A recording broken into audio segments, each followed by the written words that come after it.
और जो नेता यूं पढ़े लिखे नहीं होते वो फिर बोलते वैसे जनता का कल्याण करेंगे, एक एक योजना को जनता तक पहुंचा देंगे। मोदी जी का सपना है भारत को 2050 तक विश्व शक्ति बनाना। हम पहले भी विश्व गुरु थे, अब भी विश्व गुरु बन जाएंगे। जल पानी की कोई समस्या नहीं रहेगी। अरे सर जल पानी एक ही होता, हाँ बिजली की भी कोई समस्या नहीं रहेगी। पढ़ा लिखा आदमी होगा, चार ढंग की बातें करेगा। ये दिखता है, फर्क दिखता है आपको। ऐसा नहीं है कि भाई कम पढ़े लिखे नेता काम नहीं करवाते, क्या पता काम वो ज्यादा करवाते हो, पर उनकी बोलने की शैली और में वो सब कुछ अंतर आपको दिखाई देता है। तो सबसे अधिक कॉन्फिडेंस यदि कोई चीज देती है तो वो कौन सी देती है? पढ़ाई। एजुकेशन अच्छी मिली हुई होती है तो उसके बलबूते पे बंदा कोई भी काम, तो आरएस में सिलेक्शन तो होगा ही, उसके बाद में भी आरएस में सिलेक्शन होने के बाद भी कहीं पर आप लगोगे, वहां पर लोगों में सराहे जाओगे, ज्यादा अच्छे तरीके से काम कर पाओगे, लोगों को लगेगा नहीं यार ये वाला बंदा शानदार पढ़ा लिखा आदमी। भले पढ़ी तो लड़कियों होगा सिलेक्शन। हाँ गाँव नहीं जाना, नहीं जाना ना, हाँ गाँव जाके क्या करना है, वापस गाँव वहीं पड़ा है, आगे थोड़ी सरक रहा है, क्या आगे सरक जाएगा गाँव? और पाकिस्तान में थोड़ी जाने से रहा, या पाकिस्तान इधर आने से थोड़ी रहा अपने। और फिर दूसरा, ये मीणा जनजाति के कोई अपराध वाला कोई बात नहीं है, पहले पूरा पश्चिमी राजस्थानी चोर था।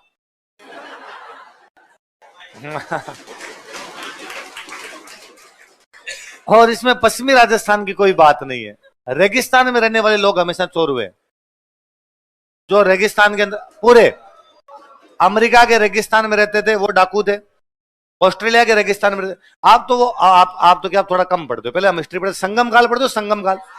तो संगम काल में वापस उसमें वो व्यवस्था थी कि रेगिस्तान में रहने वाले लोग क्या करेंगे, मैदान में रहने वाले लोग क्या करेंगे, कि मैदान में रहने वाले खेती करेंगे, समुद्र के पास रहने वाले मछली पालन करेंगे, रेगिस्तान में रहने वाले चोरियां करेंगे, लूटपाट। भाई आर्थिक संसाधन जब होंगे ही नहीं तो कुछ ना कुछ तो बंदा करेगा, पेट तो भरेगा अपना, पेट भरने का सबसे अच्छा तरीका ये होता। और अपने पश्चिमी राजस्थान में तो डाकुओं को बुरा नहीं बताया गया है, अपने पश्चिमी राजस्थान में डाकुओं की गई तारीफें, इन डाकुओं पे लिखे हुए गाने हैं। जब सपूत हुए थे, सपूत जो पूरे पूरे गांव का पेट पाला करते थे, वरना भूख मर जाता गांव, कहीं से चोरी चकारी करके लाते, और भले डाकू थे, अच्छे डाकू थे, ऐसा कभी नहीं खुद के घर भरे हो। मतलब मैं डाकुओं को जानता हूं, कईयों को। एक मेरे खुद के गांव में एक डाकू हुए थे ना, तो वो उनके हम खूब किस्से सुनते हैं कि वो वहां ये करके यहाँ के, पर ये भी नहीं कि उन्होंने अपना घर भर लिया और उनका घर बहुत ज्यादा अमीर रहा ना, भले आदमी थे। हमारे गांव वाले डाकू थे, ऊंट लाते बीकानेर साइड में, उधर का हम वो करते, कोई धड़ा मारते, धड़ा मार के वहां से ऊंट लेके आते। अब 10 ऊंट लाए, गांव में बांट दिए, एक तू रख ले, एक तू रख ले, एक तू, क्यों बांट दिया? अपने पास भी कभी रखने की आवश्यकता नहीं थी। यूं भी नहीं भाई केवल अपने अपने भर लेंगे, बाकियों को नहीं भरेंगे, सभी थे। तो पहले तो यूं कई फेमस ही थे भाई, फलान जी फलान। तो हमारे गांव में तो किस्सा सुनाते नए बास वाले मीणाओं का, कि एक बार कोई हमारे गांव वाले डाकू तो बीकानेर गए हुए डाका मारने के लिए, नए बास वाले मीणा हमारे गांव पे मार गए। भाई चलता है इधर उधर।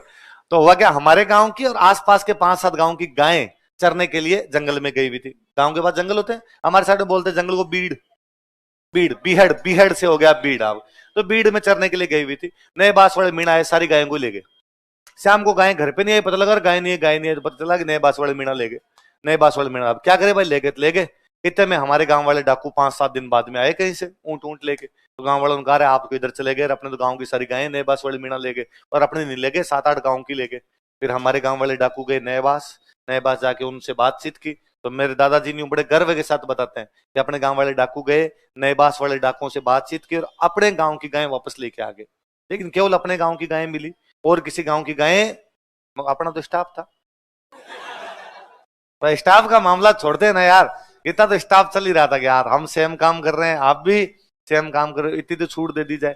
तो पहले ये था ही, ये जैसलमेर पूरा भाटियों की यूं दादागिरी थी भाई साहब। आज दिन तक पवन ऊर्जा वाले पंखे लगे, एक नहीं छोटा। सरकार को पवन ऊर्जा के पंखों की सुरक्षा के लिए भाटियों की नियुक्तियां करनी पड़ी। उनका गार्ड बना देंगे, प्लीज यार ये तार मत उतार के ले जाओ, पंखे मत उतार के ले जाओ। वो तो मैंने बताई होगी बात को पहले, कि मैं इधर माली नगर रहता पहले, तो मेरे पास अपना एक स्टूडेंट रहता कोचिंग का, वो 2-3 रूम छोड़ के रहता।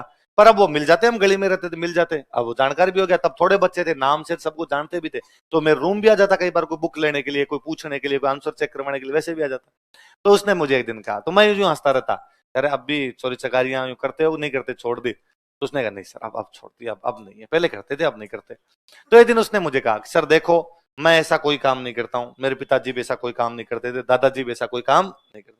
पर भगवान जाने ऐसा क्यों है कि मैं आपके रूम जा आके जब बैठता हूं तो मेरे मन में आता है कि ये किताब कितने रुपए की हो सकती है।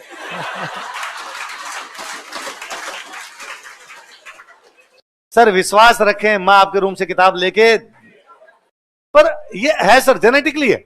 मुझे लगता है कि 401 की तो होगी। 10 किताब रख रखी है सर ने, 4,000 का जुगाड़ दो किताब में, मैं नहीं लेके जाऊंगा। पर सर मन में तो आती है सर, अभी तक भी कंट्रोल करना पड़ता है ऐसे। तो मैंने कहा फिर भी कभी कोई छोटी मोटी की हो तूने? उन्होंने सर यूं एक की हुई है हमारी। क्या की? सर वैसे चोरी तो क्या कहोगे उसको, हम तो क्या है यूं जोधपुर से गांव की तरफ जा रहे थे तो रास्ते में जो साइन बोर्ड लगे होते हैं, पोखरण 35 किलोमीटर, फलोदी 55 किलोमीटर, रात को आंधी आई तो वो जो लोहे का साइन बोर्ड था वो थोड़ा टेढ़ा हो गया। हम भाई भाई बोलेरो लेके जा रहे थे तो हमको टेढ़ा हो रखा है, जमीन पे पड़ा है, तो हमने उसको उखाड़ के रख लिया। तो मैं गया यार, तो वो साइन बोर्ड तो क्या काम आता? कि सर ये हमने सोचा ही नहीं था, क्या काम ही लगा, कुछ ना कुछ काम तो काम। तो अब फिर तुमने क्या किया उसका? तो क्या हमने खेत में ले जाके लगा दिया, पोखरण 35 किलोमीटर, फलोदी 55 किलोमीटर। इसमें ज्यादा लोड लेने की आवश्यकता, ये बाहुबलियों के काम थे भाई साहब। ये चोरी हर कोई आदमी से थोड़ी हो जाती है। वो तो क्या है भाई, मेरे गांव तो पड़ता है चूरू में, इधर पापा की पोस्टिंग उधर बीकानेर साइड में हो गई। तो एक बार छुट्टियों के अंदर मैं और मम्मी वापस उधर गांव की तरफ जा रहे, तो गांव से पहले वाली जो बस थी, जो बस में बैठे भाई आगे ये बस गांव जाएगी, पहले होता था गांव जाते थे तो फ्रूट वगैरह लेके जाते, सब्जियां वगैरह। आजकल तो मिठाइयां चॉकलेट वगैरह टाबरों के ले जाते हैं, पहले वो था कि भाई फ्रूट लेके जाने, सब्जियां लेके जाने। तो उस गांव वाली बस में बैठे तो मम्मी ने मेरे कहा कि नीचे ये सब्जी वाली दुकान है, फ्रूट वाला दुकान है, तू इसे सब्जियां और फ्रूट लेके आ जा, बस चलने वाली है, फटाफट जल्दी से आ जाना। और मैं इधर से देख रही हूँ, अच्छी अच्छी सब्जियां छांट के लाना। मैं ठीक। मैं उन दुकान वाले भैया के पास गया, मैं शायद कोई 7वीं 8वीं में पढ़ता हूँ ऐसा कोई। मैं उनके पास गया, मैंने कहा भैया ये दो, ये दो, ये दो, और जल्दी दो भैया, हमारी बस जाने वाली, बस जाने वाली। तो टावरों को डर लगता है बस चली जाएगी, फिर अपने पीछे रह जाएंगे। हालांकि बस पास में खड़ी, तो उस दुकानदार एकदम चिल्ल आदमी, उसने कहा अरे कौन सी बस है, कौन से गाँव जाना है? मैंने कहा भैया ये बस है, इस गाँव जाना है। तो मैंने जैसे ही गाँव का नाम लिया, उसने कहा थोड़ा पीछे हो, और जेब में टमाटर तो नहीं डाले ना। अब मुझे बड़ा अजीब लगा यार, मैं रोने बड़ा सो गया। 7वीं 8वीं के बच्चे को कहते तू चोर है, और इसमें आपने चोरी नहीं की हो, झूठा इल्जाम लगाओ तो रोना जल्दी आता है। तो मैं तब तो कुछ नहीं बोला, झाड़ पीस के रह गया, क्या करता उसके सामान वामान दिया। और उसने 1-2 और मजे लिए मेरे, और क्या क्या कर रखा है, पहले चोरियां की है कि नहीं की है। मैं आके बैठा तो मम्मी ने मेरे को देखा कि तू क्या हुआ था, क्या कर रहा था, तेरे को वो क्यों आंखें निकाल रहा था तू उधर, तो और रोने वाला सा हो गया था तू। तो मैं मम्मी के सामने तो फूट ही गया पूरा एकदम। मैंने कहा इसने मेरे को ये कहा, मैं मम्मी चोरी करता हूँ क्या यार, मैंने कब की चोरी दिया, मेरे करेगा टमाटर जेब में मत डाल लेना, अब थोड़ा पीछे होके खड़ा हो जा, मैं इसको चोर लगा गया। मम्मी ने सिर पे हाथ फेरा के बेटे लोड मत ले ज्यादा, बड़ कोंगे कई कांड किए मैं।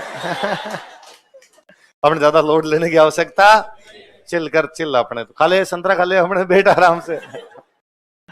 इसमें यूं कोई वो सोचने वाली बात भी नहीं है कि हमने गलत काम किया। रेगिस्तान के लोग थे जी, रेगिस्तान में इकोनॉमिक रिसोर्सेज दूसरे नहीं, तो यही काम था तो ये तो करते कम से कम। तो पहले तो इधर जैसलमेर साइड में तो ब्याह ही उन लोगों के होते कि भाई भूखी तो नहीं मरेगी, कम से कम कमा के तो खिला देगा, वरना भाई साहब इकोनॉमिक संसाधन है नहीं, भैया मर जाएगी भूखी। इसलिए पूछते कितने, एक कहता भैया 2, एक कहता 4, 4 वाले को भाई दे दो। योग्य आदमी कौन है जिसने कितने अटेम्प्ट दे रखे? 4 अटेम्प्ट दे रखे। तो ये जरूरी है, इसमें कोई यूं सोचने वाली बात, हर समय देश काल परिस्थितियों के अनुसार सामाजिक मूल्य बदल। उस समय सामाजिक मूल्यों में भी वो माना, मतलब गीत गाते हैं बाकायदा, वीरता की कहानियां सुनोगे आप, फलान जी ये करके, फलान जी ये करके वहां धड़म मार लिया, तो लोग बड़े गौरव से बताएंगे गुजरात की बैंक लूट लाए थे। और मैंने बताया डूंगजी जवाहर जी को देवता मानते हम, डूंगजी जवाहर जी को तुमने देवता ही मान लिया, साहब साहब की देवता है क्या, कि नसीराबाद छावनी लूटी। अब आज कोई ये बात कहे तो अपने क्या लगेगा, अपराधी। आज कोई इस प्रकार की कोई बात करे तो अपने क्या लगेगा, भाई क्या करता है आदमी, अपराध करता है। और उस समय इन चीजों को भी अच्छा माना जाता, तो आप उसमें सामाजिक मूल्य टॉपिक होगा आपके सोशियोलॉजी में, नहीं था? है सामाजिक मूल्य टॉपिक क्या नहीं था? पहले तो लगता था। तो उसमें बाकायदा सामाजिक मूल्य की विशेषता है कि सामाजिक मूल्य देश काल परिस्थिति के सापेक्ष होते हैं, सामाजिक मूल्य गतिशील होते हैं। गतिशील होते हैं मतलब वो समय के साथ में क्या करते रहते हैं, बदलते रहते हैं। पहले का सामाजिक मूल्य अलग, आज का सामाजिक मूल्य। पहले तो आज से कितने साल पहले ज्वाइंट फैमिली हुआ करती, सब लोग एक साथ ही रहा करते, उनमें एक आधे आदमी होता जो इस प्रकार की कमाइयां वगैरह क्या करता था, उससे पूरा चला करता था। आज वो उस टाइम सामाजिक मूल्य था कि व्यक्ति को एकल परिवार में रहना नहीं चाहिए। अब सामाजिक मूल्य एकल परिवार बढ़ा। मैं तो कहता हूँ 50 एक साल बाद में ये भी खत्म।